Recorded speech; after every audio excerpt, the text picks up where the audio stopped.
Umat Tuhan yang terkasih dalam Yesus Kristus, Salam.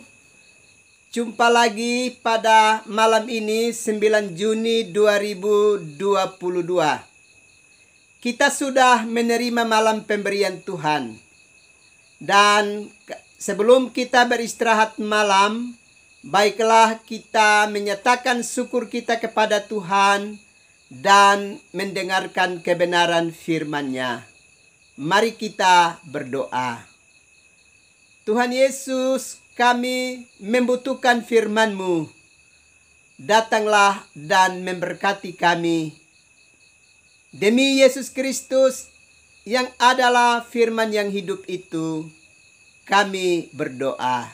Amin. Umat Tuhan yang terkasih, kita mendengarkan kebenaran firman Allah dalam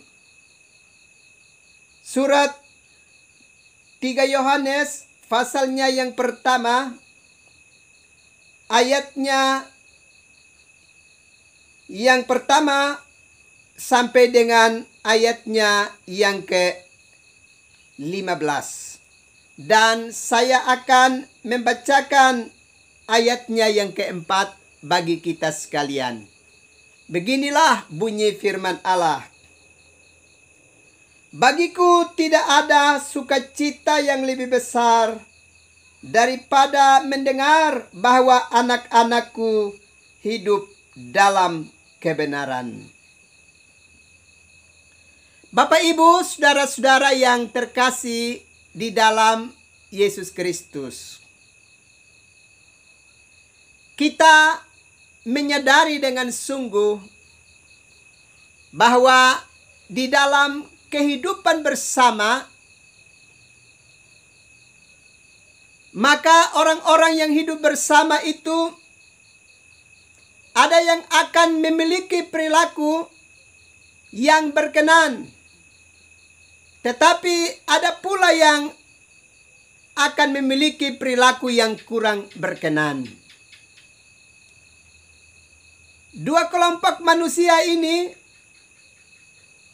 sedang hidup bersama di dalam satu rumah pemberian Tuhan di tengah-tengah kehidupan dunia ini.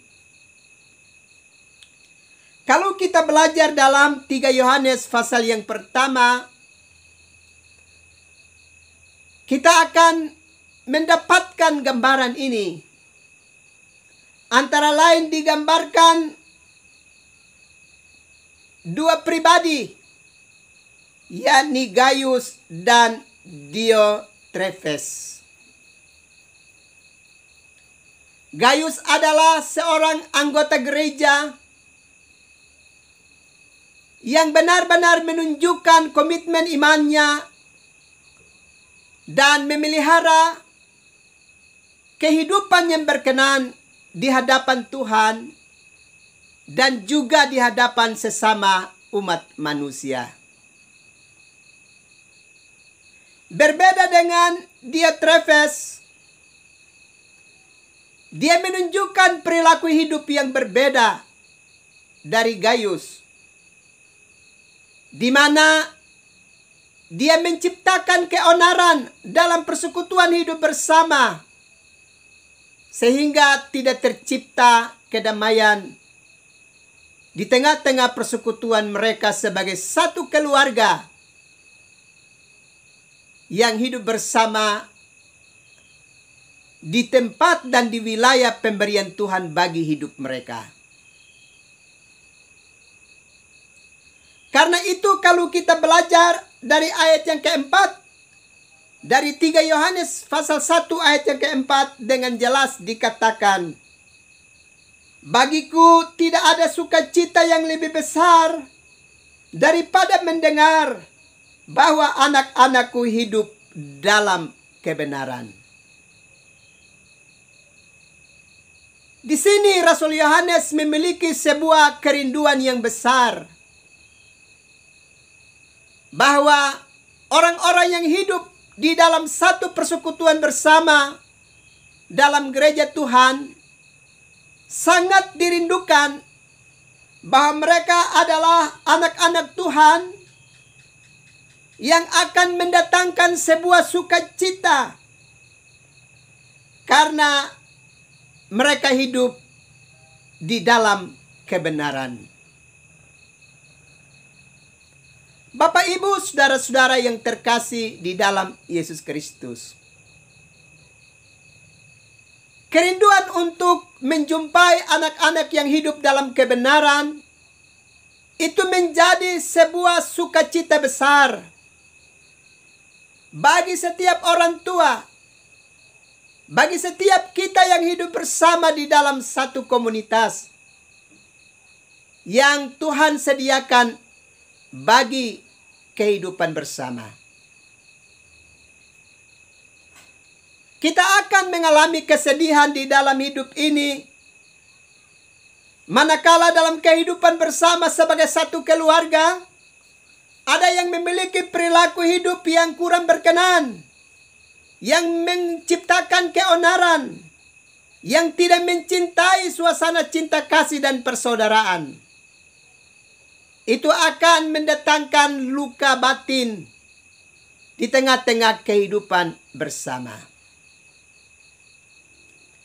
Karena itu kebenaran firman Allah ini menegaskan bahwa dua situasi kehidupan itu akan kita alami di tengah-tengah kehidupan bersama, di mana kita dapat menjumpai orang-orang yang memiliki perilaku hidup yang berkenan, yang mendukung pertumbuhan iman kita. Tapi pada pihak lain kita juga akan menjumpai pribadi-pribadi yang memiliki perilaku hidup yang suka mendatangkan keonaran di tengah-tengah kehidupan bersama. Maka patut diwaspadai untuk kenyataan hidup yang demikian. Dengan demikian, setiap orang mesti sungguh-sungguh belajar dari kehendak Tuhan, supaya dia tahu membedakan manakah kehendak Allah yang dia harus hidupkan dan dia hidupi di dalam hari-hari hidupnya. Mazmur 119 ayat yang ke-9 menegaskan, dengan apakah seorang muda mempertahankan kelakuannya bersih, dengan menjaganya sesuai dengan firman Tuhan. Kalau demikian, satu hal yang perlu bagi setiap orang demi menolongnya memiliki perilaku hidup yang berkenan adalah dia mesti setia bergaul dengan kebenaran firman Allah. Mazmur 119 ayat yang ke-105 berkata, "Firman-Mu itu adalah pelita bagi kakiku dan suluh pada jalanku." Karena itu, Bapak, Ibu, saudara-saudara yang terkasih di dalam Yesus Kristus, baiklah dalam kehidupan bersama kita menghidupkan mesbah keluarga kita, supaya di dalamnya pemberitaan firman Allah terus diperdengarkan, supaya persekutuan keluarga kita benar-benar terbangun, tertata menurut kehendak Allah, dengan harapan bahwa kita dapat menghindarkan diri kita dari perilaku-perilaku hidup yang suka mendatangkan perseteruan di dalam kehidupan bersama. Karena kita sudah senantiasa menerangi hidup kita dengan kebenaran firman Allah. Karena itu, perhatikan baik-baik bagian kitab suci yang kita baca tadi pada ayat yang keempat. Bagiku tidak ada sukacita yang lebih besar daripada mendengar bahwa anak-anakku hidup dalam kebenaran. Biarlah ini menjadi kerinduan bagi setiap keluarga, bagi setiap umat percaya. Kita merindukan persekutuan keluarga kita senantiasa menghidupi kebenaran untuk mewarnai hari-hari hidup ini. Kita bisa melakukan ini. Kita tidak melakukannya sendiri. Allah berpihak kepada kita karena Dia sudah menganugerahkan Roh-Nya memimpin hidup kita. Karena itu, berserah diri kepada Tuhan dan memohon senantiasa tuntunannya bagi hidup kita. Tuhan memberkati umat Tuhan sekalian. Amin. Mari kita berdoa. Tuhan Yesus, terima kasih untuk firman-Mu yang setiap malam memberkati hidup kami. Tolonglah kami supaya kami hidup di dalam firman-Mu. Dan firman-Mu menghidupi kelanjutan hidup kami di bumi ini.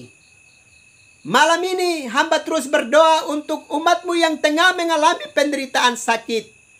Baik itu di dalam rumah tangga mereka, maupun di rumah-rumah sakit yang ada di kota Kupang, yang ada di Surabaya, Jakarta, Bandung, dan Pasar Bali, di mana saja umat-Mu sedang bergumul dengan penderitaan sakit.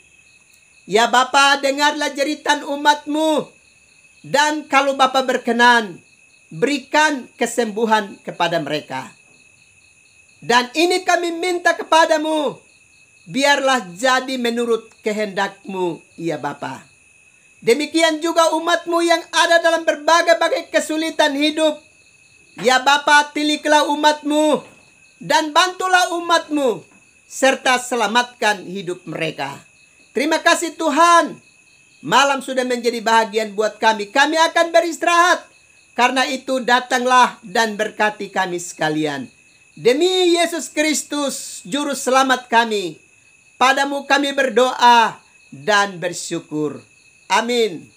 Umat Tuhan yang terkasih dalam Yesus Kristus, selamat malam, selamat beristirahat. Tuhan pasti terus melindungi dan memberkati umat Tuhan sekalian. Salam.